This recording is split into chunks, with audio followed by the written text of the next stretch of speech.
always, the participants will be on mute.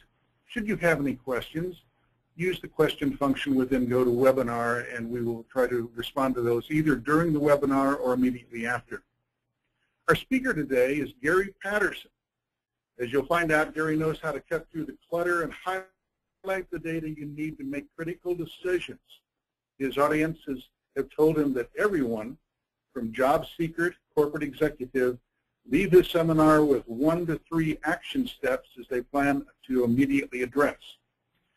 During the webinar today, we will actually be working on some of the questions that I sent you ahead of the webinar that you can reference during the webinar. Gary specializes in helping leaders avoid costly problems and increasing profits by uncovering million-dollar blind spots in order to make a better business decision. You'll not only learn how to identify these blind spots, but also how to sell any solution you unearth to your boss's boss that is often necessary to bring action. Gary says the greatest lesson he acquired about the danger of blind spots was not learned while getting his CPA or his MBA. By the way, he got that at Stanford. He is a fellow Stanford MBA. And was learned in the 7th grade. Took place on the day after he finally mustered the courage and successfully responded to a persistent bully. It was the very next day that he learned what happens when the bully has 2 even meaner older brothers. Today, he'll help you uncover and avoid your blind spots, and their sometimes very painful repercussions. And without further ado, I'm going to let Karen give us some introductions of our legal disclaimer and the Twitter following. Karen? Thank you, Bill. Thinking about those 2 older brothers. Bill, if you could move the slide forward for us. I just want to let everybody know to remember you can find us on Twitter. We are at Firestorm Soul. And on our Facebook wall at Firestorm Solutions. If you're following along on Twitter and you would like to ask a question, use the hashtag FiscalDoc. And we have a special little bonus for you on our website. You can reference an article that Gary has written. He's written for a number of magazines, The CEO magazine in Australia and quite a few others. And we have an article there as a bonus for you on the very front of our website. Just go to right below the masthead. You'll see a link to it. Additionally, for those of you who signed up a little bit earlier today and after we had sent out some pre-work sort of document, you can email us at webinars@firestorm.com, and we'll be more than happy to forward that out to you as well. All right. If you could just move forward, thank you. About Firestorm. Firestorm does transform crisis into value. You know us. And our leadership supports your management and you and your organization before, during, and after crisis. Our expertise is in crisis management, critical decision support, crisis communications, crisis public relations, and consequence management. We empower people to manage risk and crises. As always, we'd like to read our legal disclaimer to you. Oh, our legal disclaimer has disappeared. It is gone. So you'll have to tell us about it. Always check with your corporation and your internal counsel prior to making any decisions. Our information is not meant to be presented as legal advice, and I will be happy to send everyone out a copy of the official legal disclaimer after our session today. And with that, Bill, take it away. Okay. We're on to Gary. Here's some information about him. And we're just going to let Gary charge right in. Go ahead, Gary. It's noon, July 28th. People are busy working, highly respected middle market company, not that well known outside of its sector. Will they recognize the looming blind spot in time? Fast forward 2 days to July 30th. Those people are still busy, focused, yet unaware of an ominously growing blind spot. Going to be oh so obvious if things go wrong. The morning of August the 1st arrived, carnage has erupted. Knight Capital has lost $440 million in the relative blink of an eye due to newly installed software. How will this impact the company, employees, investors, and vendors? Survival is questionable until a $400 million financing infusion appears within days, but at a cost of 70% dilution to the shareholders. Lawsuits, job loss, ultimate results still unknown. What million-dollar blind spots were missed or ignored? The purpose of today's webinar is to help you identify some of your blind spots in time to prevent your being on the front page of the paper. Some of you are going to say, Gary, on these things with it, I'm not the company. I don't have $400 million. Make this fit well for me today.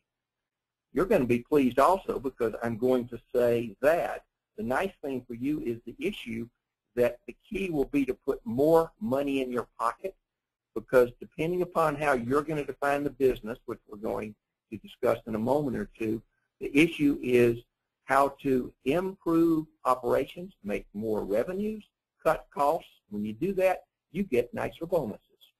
So we are ready to move to the next slide. What are we going to discuss today? You're going to get a story. Got to be a story. How else would I have gotten into the enterprise risk management finding blind spot business? I'll give you that in a moment. We're going to give you the results of the survey in terms of blind spots that I have found. Several people usually ask that. Then we're going to talk about a prioritization tool that I'll make available later in the presentation in case you say, well, Gary, little problems, big problems, help me a little more. And the guts of this is going to be 7 targeted questions to help you on your business. Then I'm going to show you how to more effectively present a key issue you may have and your questions. So we go to the next slide, we'll give them a story. I had one of these dream situations you and I always like, and that was that I was hired in 1994 as the Chief Financial Officer to take a company public. And this wasn't just any company. This was a 3-time Inc. 500 company. Merrill Lynch had given us a couple $1 million. Money was not an object. KPMG had signed off on the audit. I showed up, and the world looked really good for a week. At the end of that week, an itty-bitty thing came up. I found out that this $40 million company had bought $30 million worth of inventory. They didn't know they bought it. Of course, they couldn't pay for it because we didn't know we bought it. And why would we have a place to put it? Can you imagine how large a warehouse it would take for $100 million worth of suitcases? Because that's what we had. 2-year sales. And it got even better. Because then I found out later we'd ordered some of the wrong things. Now, this is the point at which I ask you to visualize or remember. Have you ever been there where you didn't cause the problem, but somehow you had to be the person to fix it? Those of you who are fortunate enough, you've never been in that situation, I trust that you would like to find a way so that you don't have to worry about that. Now, the first thought, and again, I know what you're thinking is, Gary, I would have gotten out of there as quick as I could. And that's what I was thinking too, because the prior company wanted me back. Yet I stayed. And at the end of 1 year, going through the process that I'm going to show you today, we solved the problem. The company's still around. It was sold at a later date. On these things with it. Now, it took me a year to resolve the issue. However, that was really the foundation for what we're going to show you today. The fiscal doctor process you see here is an issue that I do that's really very complementary to what Firestorm does. They help you on crisis safety issues when the blind spot blows up for you, a la a Knight Capital or lesser. What I do is help finding the numbers or I'll come in to find your blind spots ahead of time so that you get a little more time to solve that. So we can talk about that later, but we have the basically McKinsey circle, as a number of people call it. So let's get ready and talk about what this is going to do for you. And I mentioned earlier, the key to this one is you to define the business. So the business, for people that have been in this presentation with me, as we said earlier, some people are going to say, I run a unit. I have an entire division. Someone's going to say, I've got a department. Someone's going to say, and this may be a number of you, there's a big project I have underway. Hey, they gave me this thing and says, go create a safety manual. Go create a crisis management policy. And I'm not quite sure. I've got it started. I've had people who say, I run a supply chain. And I'm going to share a secret. I actually have some people who are on the call because they're saying, I want to get a promotion. I want a better job. And there might be at least one person out there that's saying, what do you mean? I'm looking for a job. My business is to find a job. However you want to define business, the key, and take another 10 seconds and just note on a sheet of paper or something what you want today to be the business that you are going to use to apply these tools we're giving you. And while you're finishing, I'm going to preface one thing, is the survey you gave us, why does that matter on this thing with it? The survey is for a couple things. People say two questions. They say, Gary, when you're out there, or Firestone's out there, what do you find that's a problem? And first point I'm going to say, I'll give you a little time to read this as we go, is the biggest issue isn't just which are the problems, and these are the problems we find. Sometimes the problem to resolve this is, think of soap bubbles. When you were a little kid or saw a little kid, somewhere in your life, you've seen somebody who takes the little wand and goes, and 96 bubbles come out all over the place. This is your life and your business. Think of it this way. The question is going to be, when is something a symptom and when is it a problem? Those soap bubbles are symptoms. The problem is that somebody is down there and they've got a wand and they've got the little bottle of soap bubbles and they're blowing the soap bubbles. Until you find that, you can't solve this. And no one has time to solve the wrong things now.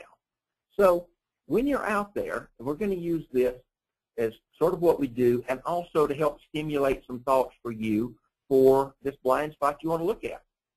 So these were the 5 questions we had ahead of time. And now we're going to go back and show you the results.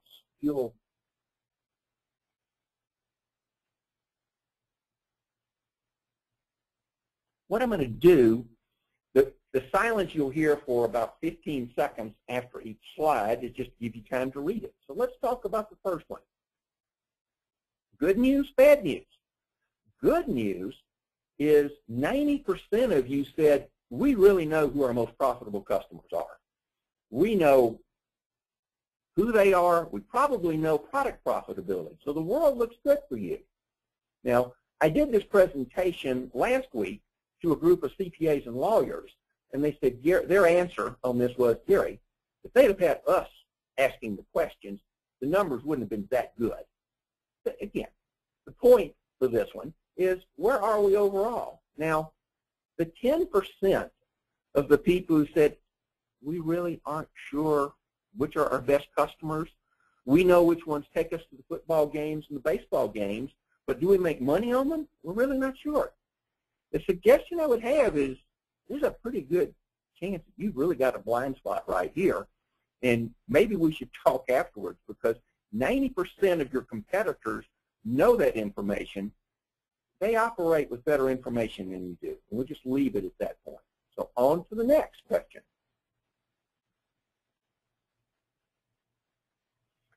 Now this gets interesting. What you've told us is, it fits with the journal there. There's a series of capitalized assets that may not be worth that anymore. You can look at, well, how much did Microsoft write off? How many $billion was that last week? Oh, and do we have some other ones? I mean, goodwill, depots in the wrong locations, product line, whatever the situation, whether you're a large company or whether, the business may be you or you're part of a division. A third of the respondents said, we recorded something. At the time we did it, it's probably reasonable. But right now, today, you question, is it worth what it's on the books for?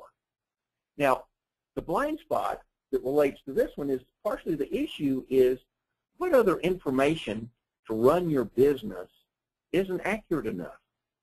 So is the blind spot that you need to look at, I call these soft assets.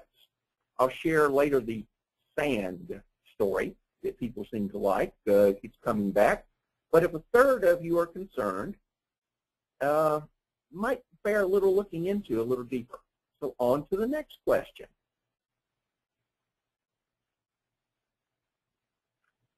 This was interesting to me because the 10% that had some concerns has really grown to 30% now. The logic is, you're not quite sure if something happened to some of your best customers, what would happen to you and your bonus, your job and your buddy's job.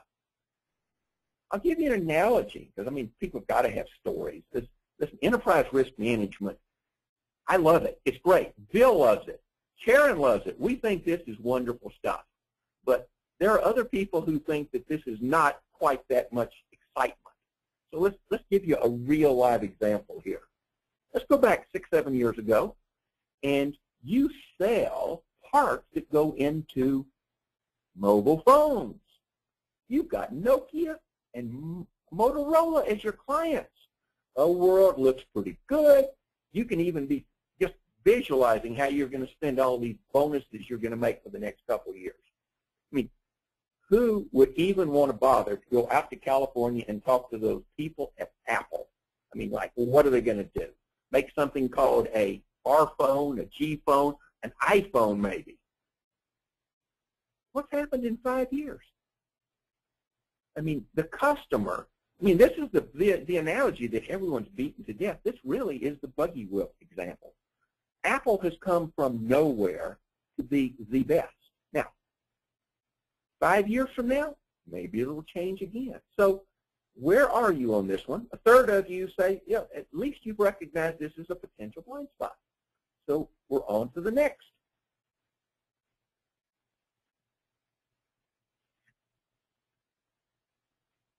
What you're saying, and this one became interesting for 2 reasons, and I would love to talk to some of you afterwards.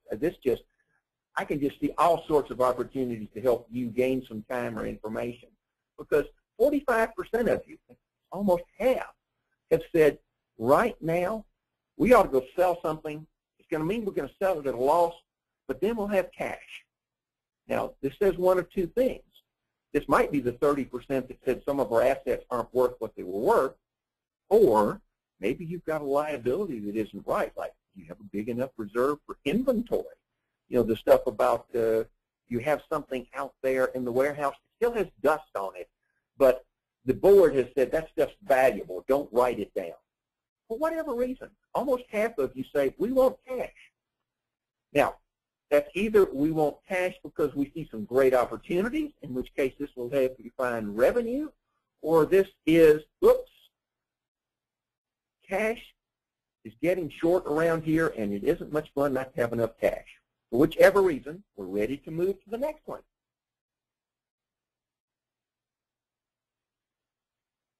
This is sort of the puffing statement. Let's be nice about this one. A third of you think that, and I'm the guilty one, I'm the one who called it, let's see, what do we do?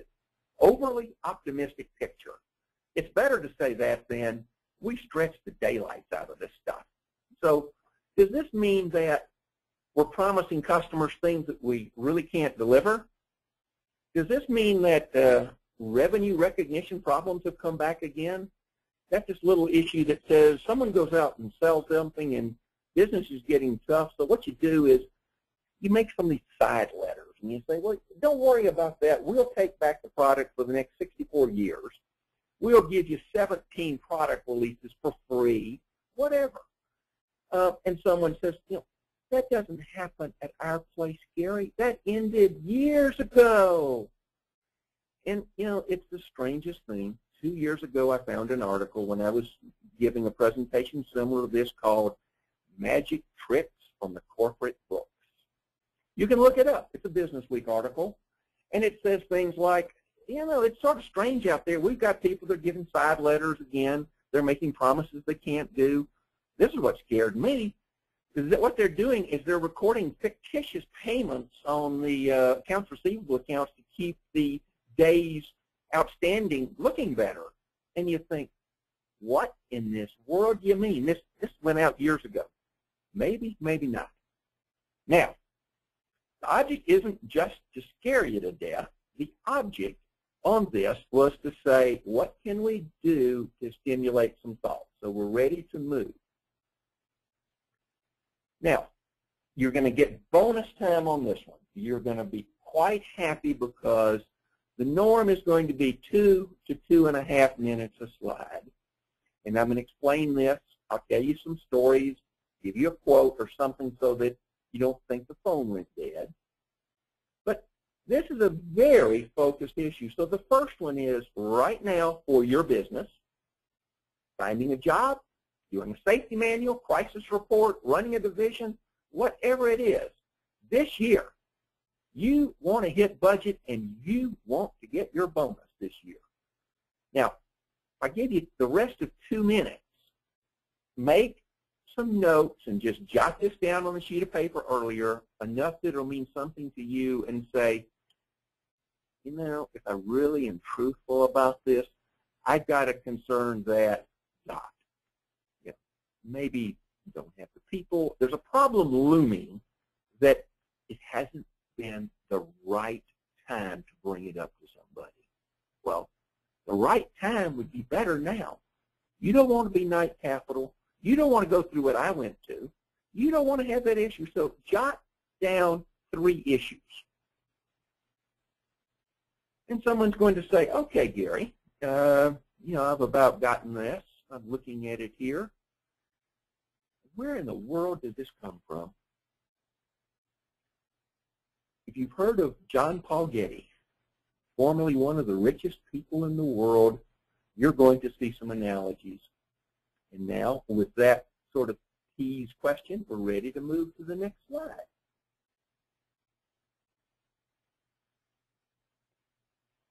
And I'll explain, and we'll give you the basically the 2 minutes we have on this.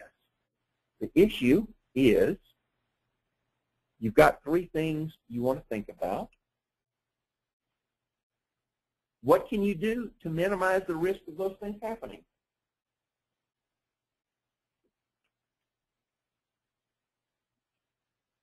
Self-graded test here, looking at that one. So jot these down. And someone who's thinking, has the other question, is looking at this and saying, okay, Gary, what's the rest of that John Paul Getty story? Someone came in, John Paul Getty looked at this opportunity to make an investment, said, yes, it makes sense. I've looked at the upsides, the downsides. I'm ready to make the investment.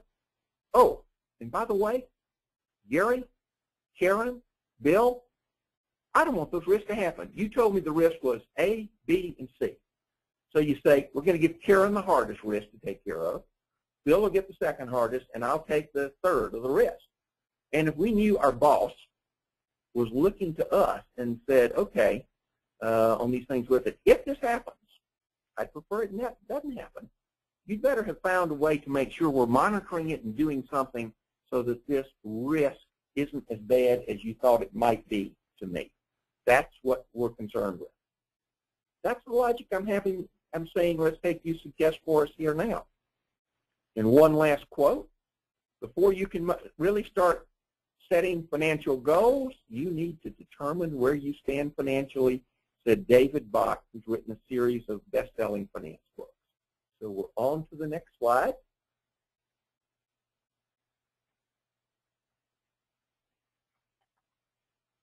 The world gets better. The last questions were this year's bonus, this year's project. Move forward to years 2 or year 3. And what we want you to say on this is there's an object. I use the analogy of there's a blue widget. I mean, that's the supply chain part of me.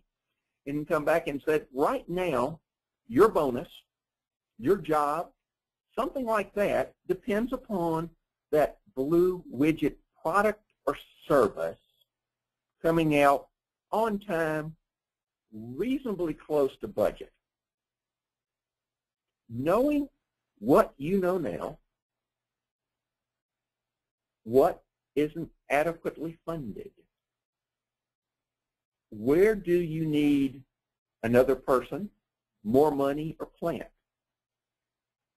The software in me just jumps out at this one when I help people is we need a certain type of software programmer. This person writes XYZ. Oh, and Susan, who used to do that, she left last week. Nobody's told the big boss yet, or the boss's boss, but if we don't have Susan, we don't know what we're going to do because this is a hard skill to get. And the fact that we don't have her, this project's going to start falling beyond schedule. Let's make it a good. The analogy is when you look at this one as part of these three issues, sometimes what you can do is learn from this, adjust the project, or you can find a spit-off project. So those of you, you've had your 2 minutes, it's time to go to number 4.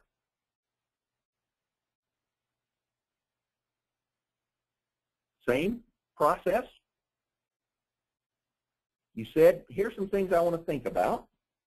Now, we're going to give you the same 2 minutes, and the logic is going to be, what can you do now? You know there's something you want to think about. If you know what to think about, how can you solve this?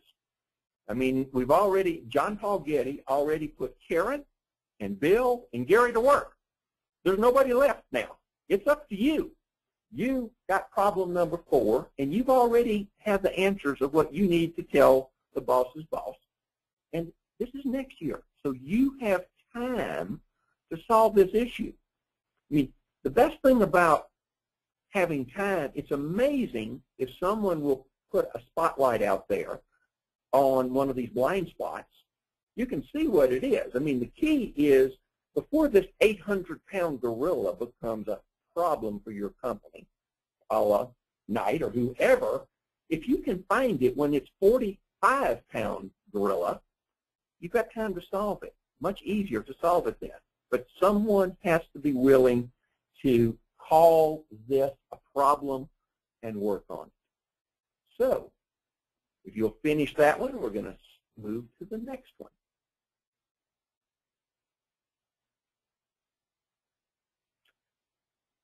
What? Now, this is a time continuum, and where we are is we're looking out years 2 to 5, and someone always says, but Gary, the world never goes that long. We can't think for 5 years. Well, if you can, that's great. If you can't, look at year 2 or 3. But here's where we are. We're back to those risks. And the analogy on this one is think of the 3 longer-term risks you've gotten. Not the ones you did this year. You're going to solve those. But you've got to think about years 2, 3, or 4, whichever this is. Plant, property, equipment, whatever this may be. What should you go check out while you still have some time? The story we like at this one, I come back into here, was interesting. I went to England. Good news. Bad news? I had no choice but to go to England because there were no jobs over here. And somebody I knew said, Gary, you've been a really good guy. We are a Fortune 500 international company, and we have a small situation here that is a little embarrassing. 10Ks, financial statements, no sweat. We can crank those things out all day long. Don't ask us who our most profitable customers are. We think we know what product profitability is. We're not quite sure, but we absolutely know that we don't know who our best customers are unless we get the right 8 people in the room. And we'll save that topic for another day. I mean, basically, that's the analogy. It's just throw enough bodies at it, the right people, you get any information today. But it's sort of hard to do that every time. So their issue was really having to change out the software and the systems. So I went to England for what became 3 years to re-engineer the supply chain of a Fortune 500 manufacturer of high-end building materials and these things with it. So this was a J.D. Edwards conversion. So I got to learn all of this because a couple people had kicked the can down the road in terms of fixing the systems up and gone manual or semi-manual more than they should have. So for you, what are these 3 longer-term risk concerns? Finish up because Bill is fixing to advance the slide. And someone is thinking, Gary, I think I see the pattern here. You're going to ask us now, if we found those 3 risk concerns, how do we change so those problems don't occur? This is the same analogy as in the first one, except that we're looking longer term. So the issue you found will probably be something that relates to having the right people, having the right money, which is always good, or plan. What can you do? Now, the story I gave you the other one, what did we do? And to give someone their full 2 minutes, because there's someone who will write in and say they didn't get their full 2 minutes if I rush you too much. I'm going to err on the side of a little more time maybe if needed for you, because we're in good shape running at this one now. The issue we had to do for us is we had to change out the computer and the software and the process. It was the systems. It was doable on these things with it. Interesting situation. If you nip your problem in the bud before this thing happens, you're going to have time. So that's what we did on these things with it. We changed things out. You'll love this story on these things with it. We were able to find out who our most profitable customers are. I mean, you know, someone saying, that sounds sort of basic to me. What do you mean? Didn't know your customer? Well, hey, this was 10 or 15 years ago. I mean, 90% of you are pretty comfortable you know that now. So that's not your issue. The rest of you are saying, when Bill advances the slide to number 7, what in this world is Gary going to come up with now? Because there's not 2 questions, there's only one. So he's going to have to break the pattern. And I'm going to back up just a little. I'm going to use the example of renewable energy. But when you look at this again, and you're going to have access to these slides to be able to go through and look at this again, think of the sleeper issue as what social or cultural shift, a blind spot, is going to look clearly visible with hindsight to someone else now in the future. And I'm going to use renewable energy as the example because for a lot of you, it may be renewable energy. Who would be surprised if I told you that the vote, which we're now hearing about, had a predecessor back in 1897? If you Google, and someone will be checking this out, you're going to find out that the electric car was available in 1897. So we've had this idea of renewable energy, using the environment well, using materials well for a long time. Someone else is thinking, well, wait a minute, you know, we sell to Walmart, and Walmart wants us to help them with a carbon footprint issue. Matter of fact is when they say they want us to do that, I've been there before where the issue is it's not like we want you to do this. It's if you want to sell to us, you will. So this has been around a couple years. You can go to Walmart and you'll see this.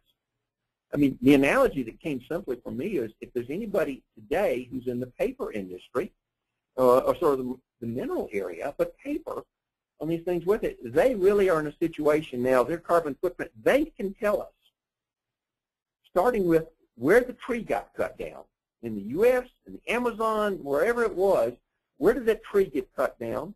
What's happened? Time Magazine had an issue, and this was, I believe, this was a couple years ago. They actually did a carbon footprint and said, what's the carbon footprint of this issue? So you start with the raw materials to make the things. You get it ready, deliver it to people, they read it, they recycle it. That information is available. Now, why is this important, you're thinking, Gary? You know, whatever. I mean, okay, you're hitting me over the head with all this clean energy stuff. Well, as the fiscal doctor, I will assure you that numbers, systems, or strategy are part of my reason. Think of it this way. We're going to sidebar a second. Remember the situation that you've heard about, that people talk about, off-balance sheet financing, off-balance sheet leases. It's been around a while. All of a sudden, what's going to happen now is those balance sheets that sort of look better because they had all this debt and stuff tucked away in a footnote, it's coming back onto the balance sheet. That creates all sorts of blind spot issues in terms of debt covenants, just what people look at it, investors. Now, let's use the same analogy. Your business has a carbon footprint issue, a renewable energy impact. And we talked about paper, we talked about the other ones, and someone's saying, hey, I'm a software company, Gary, we don't do that. Oh, we go to a building, we turn the lights on, we run these computers, we don't do any of these things, cutting down trees or looking at that. Well, you have a carbon footprint too. It's called somebody produces that electricity. What's going to happen? Right now, today, as we speak, people basically can compute reasonably accurately the carbon footprint for an industry and for your industry. The information is available, it can be done. The only thing that hasn't happened is we haven't had a carbon tax voted on to know and finalize a number of the costs. But we know the cost and the impact of this is a clean impact. We know what happens as energy impacts. So the comment was, you are not that far away from a footnote that's going to say your, quote, renewable energy impact, carbon footprint, whatever, is between X and Y. Once this gets on the footnotes, it doesn't take that long to someone to say, yeah, no, we know the numbers, we've had a couple of years, we're looking at that one. Gee whiz, let's just put it on the balance sheet and ding the daylight out of stockholders' equity. Now, I trust that you're not going to be like the poor people at Knight Capital who lost 70% of the value of their company just, you know, we did that in an hour. An hour. This won't be an hour. But if you're in an industry where this is going to happen, let's talk about 70%. That means Knight Capital, let's say it was $10 to make it, you know, reasonably close. It was worth $10 the day before this happened. If you owned Knight stock, and there was a $1 billion capitalization, so a lot of people did, your $10 became worth $3 within a week.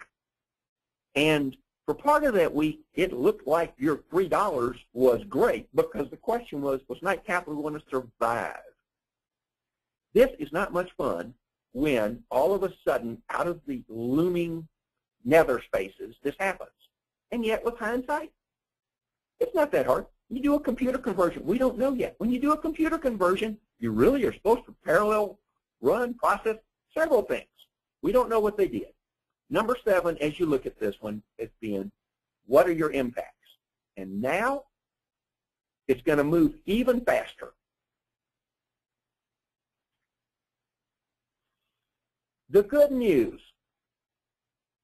you get 1 minute to pick 3. You don't need 2 minutes anymore. You've done that. Circle it, star it, whatever you want to do. Pick 3 of these issues, because you were told that by the end of the day, we're going to help you isolate 1 key issue to work on. And you were told what's coming up is someone's going to suggest a way to be more effective, to follow up and get some funding on this issue. So you've got to do this for us. So you've got to come up with this. Give you a quote for those who want more than a minute. The reality is that I need to be challenged and interested as long as the risk and reward is in line, said Sam Zell, who has been an awfully good person at buying low and selling high. He hasn't been perfect, but he's pretty good at it. So, you had 3 issues. I'm talking slow, but Bill's going to advance that slide. You've got 15 seconds, unless I tell a story, and pick one of the 3. Just circle it. All we're asking you to do. Now, don't worry that you aren't getting the biggest problem. Don't worry about, is it a symptom, is it a problem? Matter of fact, you might even want to pick an easy one. It's awful nice, those of you who've done projects, pick a little easy one that you can do well. Success, picking low fruit, whatever you want to call it. Now, I didn't have that luxury with that $30 million worth of inventory. That was one of these burning deck situations. And when you're in a burning deck situation, you have no choice in the matter. You've got choices because you've got time. So pick one. Everyone has it. Bill is anxious. He's going to push that slide again. And someone is looking at this and saying, oh, my goodness. Now, most of you, we sent something this morning around noontime, and we gave you this ahead of time so that you don't have to write the questions and the answers. We're going to take about 2 minutes on this, and I'm going to explain to you this, and then I'm going to explain why. So the key is make enough notes that this is usable. The first one, you're in good shape. You pick something. You've already done number 1. So the logical thing when you talk to your boss's boss is going to be, why in this world do I care about that? So 1 sentence maximum, because all of this is going to go on 1 page. Related to that one is, oh, okay, that's important. What's the first thing you're going to do? When? That gets you down here. The other one, you probably need somebody's help. You need help, money, or whatever, because if this was easy enough to do by yourself, you'd have done it. When's it going to be completed? Standard project management, someone's thinking, and you're getting close. This is pretty close to this way we've done it. What in the world would it look like when we're done? I mean, how are we going to know? Will there be a safety plan? Will there be a crisis management plan? Will you have addressed some shortfall, whatever this thing is? And the last one, what is the upside? What are we going? Is it dollars? Is it benefits?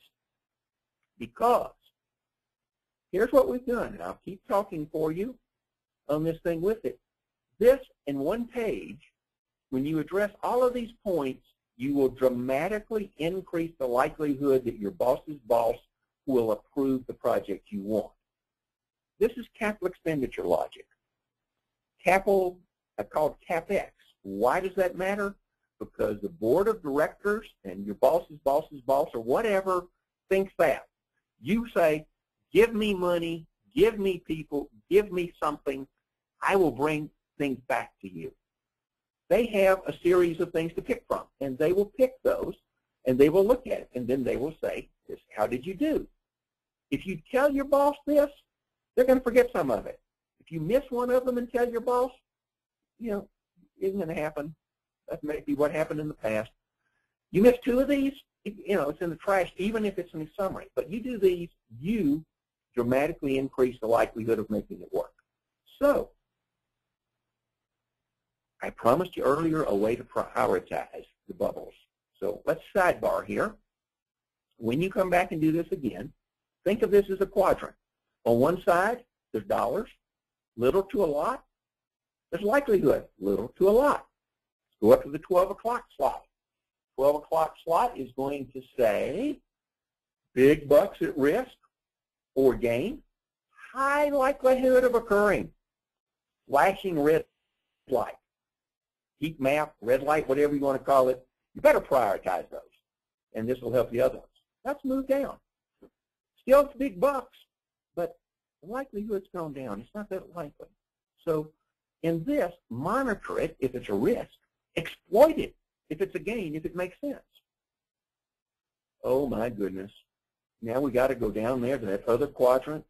It says low dollars, low likelihood, And that is not much fun, because the answer you're being told, and that you and I have been told, is just live with it, on this thing with it. We don't have enough resources to solve everything, so you're just going to have to live with it, and on these things with it. Ignore it until it moves one way.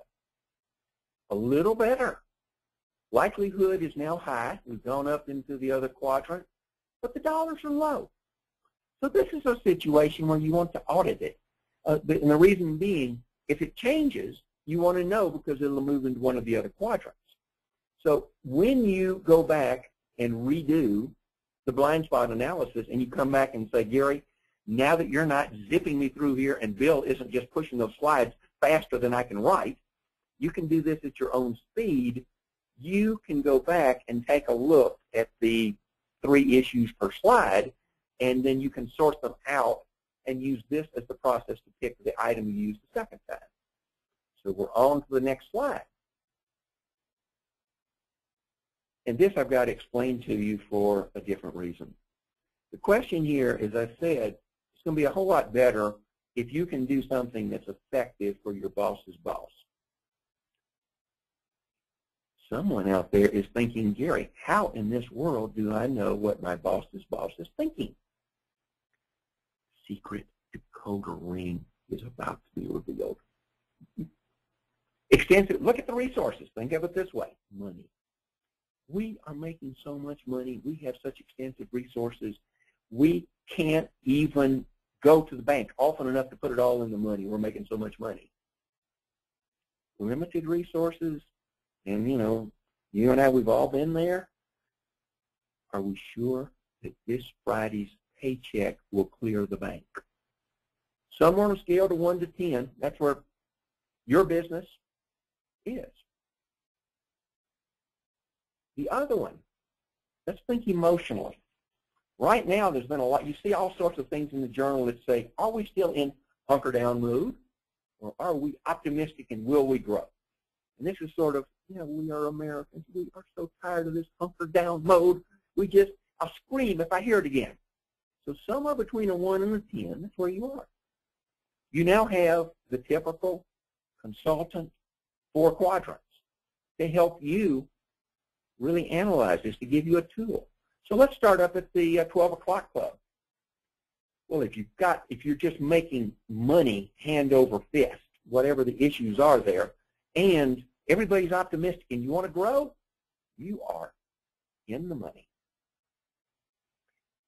You don't even have to do a decent job of asking for a project. You'll probably get it funded. Easy. Now let's move down. It's down to, remember I came back and said, well, we're not sure we're going to cover payroll Friday. We come up 1 to 10. Well, will we be here 6 months, a year from now, 2 years from now? Are we at break even? Are we losing money? Are we making a little money but not much? That's the do more with less, because everyone says emotionally we want to grow. You may just not have the resources. Now, and you say, I don't like that quadrant. Sorry to tell you, we're fixing to move into quadrant 3. This is the quadrant that says, oh golly gee whiz, it's tough down here. Hunker down mode, that doesn't even describe where we are. This is the comment where your boss's boss or whoever, or your boss, or, and you may be your boss. If this is you, it's like, don't have any resources, we're losing money. Really don't, bad situation, I'm thinking, do even more with even less. Another example that you can relate to, because I've seen this in veterinary, is who has been there when they say, when you go to the trade show, pick up all the extra pens and memo pads. We're spending too much on supplies. When you go to McDonald's, bring back the extra napkins, use those for memo pads. Not much fun to be down there. Now, better is to be in the last quadrant, which is very cautious. You're making money, and yet people are saying, well, looking at this one, we're not sure. We don't know, are we going to go off a fiscal cliff? Will things turn down? What's going to happen? We're going to, quote, keep our powder dry. Now, if you mentally think about this, where is your boss's boss in this. You know your boss's boss. Put an X in the quadrant, or write the quadrant you think your boss's boss is in. And I have to talk, or you'll think the phone went out. But here's the situation. Because if you mentally think about where your boss's boss is, you will probably change something just a little bit on that memo. That memo, again, using that one-page memo we gave you, the fiscal blind spot process, is a whole lot better than what a lot of people have done in the past. Tweak it for this, and it's going to become a whole lot more effective. And I'm going to talk sort of slow for a couple seconds more in case you want to note something, and then Bill is just sitting there ready to move to the next slide. I can't restrain him. He's going to push it now. So let's talk about where we are and save some time for some of your questions, because up front the comment was, what does the fiscal doctor and Firestorm do? Where do they fit for you? How are they fitting together on the side that's there on these things? With the fiscal doctor, my forte is clients say, drop me into a situation like Doctors Without Borders, days, maybe weeks. I'll give you 10 blind spots with different types. I'll buy you the time, or help you buy the time to do things. If you don't find it, you better have found Firestorm along the way, so you've looked at this from the safety plan or crisis management, so you've got a plan before problems hit. However, they'll also come around if it's sort of late and you were night capital and you let this problem occur. You need somebody like Firestorm to walk you through this. It's not a time to learn for the first time.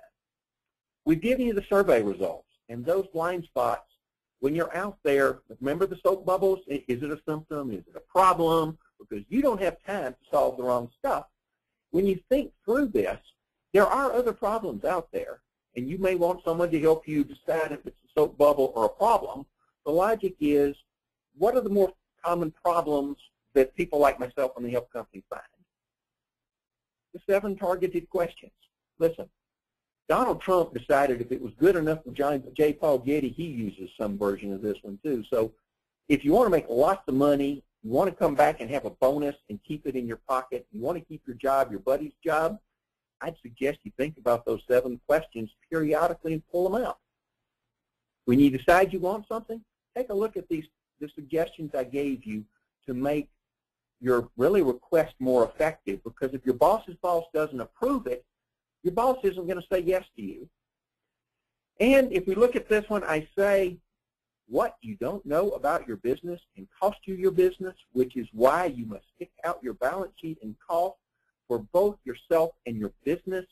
Because think of this one, you're driving on those beautiful roads out there in California, you look down the cliff, it starts to rain, it starts to get dark, you get to your hotel, the next day you come out, and you look down there and you say, oh my goodness, I was driving way faster than I should have been. It was dark, and all that was between me and going down to those rocks was this itty-bitty guardrail.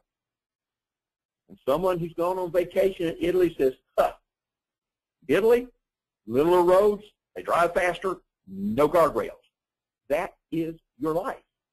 The object here was to find a way to help you find these blind spots in time so that you can do something about them. Again, the slides are going to be available.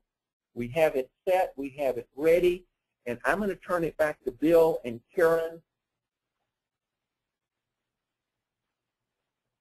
Gary, thank you so much. I just wanted to tag on to this with just a small story. I worked for a company for many years, a large corporation, and they went through a significant downsizing. Intellectual capital was leaving, and people who had very specific responsibilities were leaving, and the transfer of that intellectual capital was not done in a very organized manner.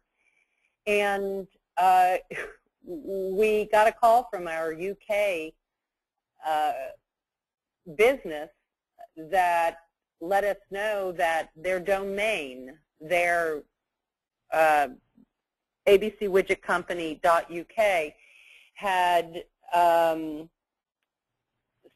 suddenly disappeared. they'd lost it. And the reason was because the person that was responsible for keeping track of all the domains across the world was released, and nobody realized that that person's job had not been reassigned. So I think there are a lot of times where people need to look at their blind spots and look at them very carefully, but also, again, if you present it to your management and to your management's management in a way that makes fiscal sense, it's much more clear and easy to get that okay. That specific mistake cost that company $150,000 to then buy the domain back from someone who had snapped it up, because it was a very public company, and it was a valuable domain. So between some lawsuits and some other effort and time and labor, it was about $150,000. I don't think any of us on this call can afford to lose $150,000 today. With that, Bill, unless you have any comments, I'd like to thank everyone for your participation today. Gary, thank you so much for helping us walk through the decision-making process, how to present it, and how to highlight what your million-dollar blind spots might be. Bill, did you have something? Yes. One question we got. Somebody is wanting to know, what is a fiscal checkup, and how can it help our organization?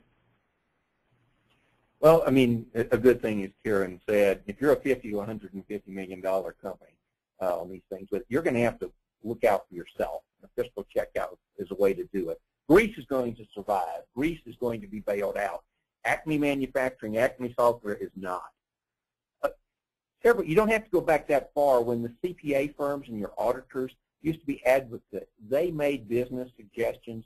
They would help you run your business better for the person asking this question. Unfortunately, one of the downsides is they're not allowed to be that advocate anymore.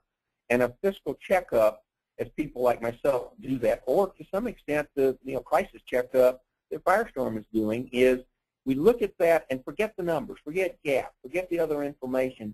What is in the best interest of you, the customer, to look at this economically to keep the business going well? Because whoever lost that $150,000 and didn't know about the URL, Karen, I'm guessing I wouldn't be surprised if somebody lost their job over that blind spot. A fiscal checkup. You'd be absolutely right. Good. Well, we've just about come to the top of the hour. We'll let everyone have their day back. Thank you so much, everyone, for joining us today. And many thanks to Gary for this marvelous presentation. Thanks all. Thanks so much. Have a great day, everyone.